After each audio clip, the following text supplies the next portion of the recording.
Hi, I'm Simon and I'll be answering the question, why is social media bad for society? My outline is this. I'll be focusing on moral panics surrounding new technology, labels of addiction versus deep engagement, and the importance of connectedness through mediated communication such as social media, and then an idea of social capital and how connectedness through social media builds social capital for young people, and in order to build a better world they need to feel like they're connected. I'd like to start with an idea of a definition for moral panic, which I think this question is an example of, and it comes from Catherine Lumby in Why TV is Good for Kids, Raising 21st Century Children. Moral panics refer to hyperbolic fears, not to real-life dilemmas. The problem with moral panics is that they distract people from the real issues and real solutions by suggesting things like drug abuse, violence, and child abuse are the result of single monolithic external causes like TV, Muslims, or rap music. But the root cause of social ills are complex. They don't neatly fit into a headline or a 15-second news grab. They certainly won't be solved by simplistic blame shifting. So some previous theories have been that violent comics or cartoons equal violent children. Now our modern equivalent, of course, is that modern video games, internet and social media are having a negative effect on teenagers and children that use it. I would tend to disagree. Go to the next one. What we're looking at now is a massive shift away from children being seen as passive consumers of media, and indeed social media or TV in the past.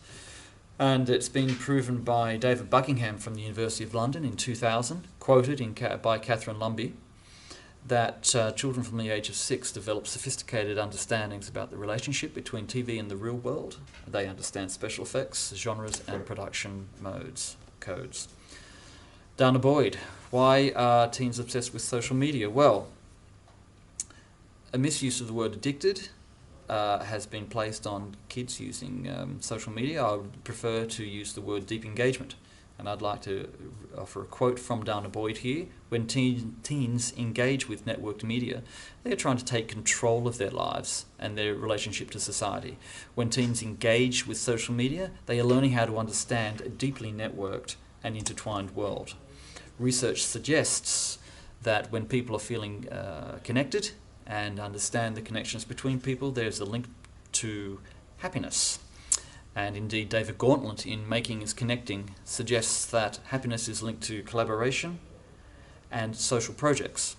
Social capital and the importance for maintaining functioning communities are also linked. In terms of why this is important, social capital is about social networks, social media, right? And relationships. And while it is distinct from financial capital, it can be used to create further capital. Social capital creates more capital, social capital. James Coleman, quoted by David Gauntlet in Making is Connecting, 2011. James Coleman says that social capital is a resource based on trust and shared values and develops from the weaving together of people and communities. One effect of social capital is to create further human capital or people skills for the next generation. Now that links very nicely with what Dana Boyd was saying about social media playing an important role for the building of social relationships amongst teenagers. Okay. David Gauntlet also quotes one of the recently celebrated masters of the concept of social capital, Robert Putnam. He wrote a book called Bowling Alone and indeed received an audience with the then president, Bill Clinton, in the late 1990s. Here's what he had to say. Social networks have value because social contacts are a resource which boosts the productivities of individuals and groups. Connection among individuals are built through social networks and the norms of reciprocity and trustworthiness that arise from them. Indeed, Robert Putnam also goes on to say that communication is a fundamental prerequisite for social and emotional connections. Telecommunications and the internet in particular substantially enhance our ability to communicate, which enhances community perhaps even drastically. Social capital is about networks, and the internet is the network to end all networks. In conclusion, moral panic surrounding new technologies, unfounded. Children aren't passive recipients. I'd like to say that children and teenagers are involved with deep engagement with social media, and indeed social media teaches intricate ways in which we are connected through intricate networks with our modern world via the internet. Thanks for listening.